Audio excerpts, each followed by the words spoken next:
ಉಡುಪಿ ಜಿಲ್ಲೆಯ ಹಿರಿಯಡ್ಕ ಪೊಲೀಸ್ ಠಾಣಾ ವ್ಯಾಪ್ತಿಯ ಅತ್ರಾಡಿ ಗ್ರಾಮದ ಮದಗ ಮುಳ್ಳಗುಜ್ಜೆ ಎಂಬಲ್ಲಿ ವಾಸವಾಗಿರುವ 28 ವರ್ಷದ ಚೆಲುವಿ ಮತ್ತು 10 ವರ್ಷ ಪ್ರಾಯದ ಮಗಳನ್ನ ಮೇ 8ರಂದು ರಾತ್ರಿ ಅಪರಿಚಿತರು ಕುತ್ತಿಗೆ ಹಿಸುಕಿ ಕೊಲೆ ಮಾಡಿರುವ ಬಗ್ಗೆ ಮೃತಳ ತಂಗಿ ದೇವಿ ಹಿರಿಯಡ್ಕ ಪೊಲೀಸ್ ಠಾಣೆಯಲ್ಲಿ ಕೊಲೆ ಪ್ರಕರಣ ದಾಖಲಿಸಿದ್ರು.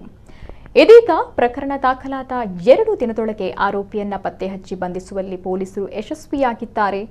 ಪೊಲೀಸರಿಂದ ಬಂಧನವಾದ ಆರೋಪಿ ಶಿವಮೊಗ್ಗ ಜಿಲ್ಲೆಯ ಭದ್ರಾವತಿಯ ಬೊಮ್ಮನಕಟ್ಟೆ ನಿವಾಸಿ ಆರೋಪಿ 29 ವರ್ಷ ಪ್ರಾಯದ ಹರೀಶ್ ಆರ್ ಯಾನೆ ಗಣೇಶ ಅಂತ ತಿಳಿಯಲಾಗಿದೆ. ಆರೋಪಿ ಹರೀಶ ಎಂಬಾತ ಚೆಲುವಿಯ ದೂರದ ಸಂಬಂಧಿಯಾಗಿದ್ದು ಈತನಿಗೆ ಮದುವೆಯಾಗಿ 2 ಮಕ್ಕಳಿದ್ದಾರೆ. ಗಂಡನಿಂದ ದೂರವಾಗಿರುವ ಅವಕಾಶವನ್ನ ಉಪಯೋಗಿಸಿಕೊಂಡು ಆಕೆ ಮನೆಗೆ ಆಗಾಗ್ಗೆ ಬಂದು ಹೋಗ್ತಾ ಇದ್ದ ಈತ ಚೆಲುವಿಯನ್ನ ಮದುವೆ ಆಗಬೇಕು ಅಂತ ಒತ್ತಾಯಿಸುತ್ತಿದ್ದ.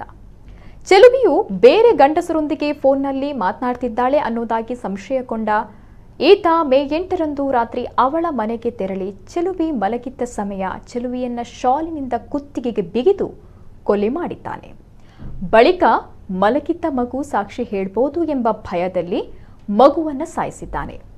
ಕೊಲೆ ಮಾಡಿದ ನಂತರ ಚೆಲುವಿಯ ಕುತ್ತಿಗೆಯಲ್ಲಿದ್ದ ಸುಮಾರು 50,000 ಮೌಲ್ಯದ ಚಿನ್ನದ ಸರ ಹಾಗೂ ಮೃತಳು ಉಪಯೋಗಿಸ್ತಾ ಇದ್ದ ಮೊಬೈಲ್ ಫೋನ್ ಅನ್ನ ಸುಲಿಗೆ ಮಾಡಿಕೊಂಡು ಹೋಗಿದ್ದ ಅಂತ ಹೇಳಲಾಗ್ತಿದೆ. ಸದ್ಯ ಆರೋಪಿ ಪೊಲೀಸರ ಅತಿಥಿಯಾಗಿದ್ದಾನೆ.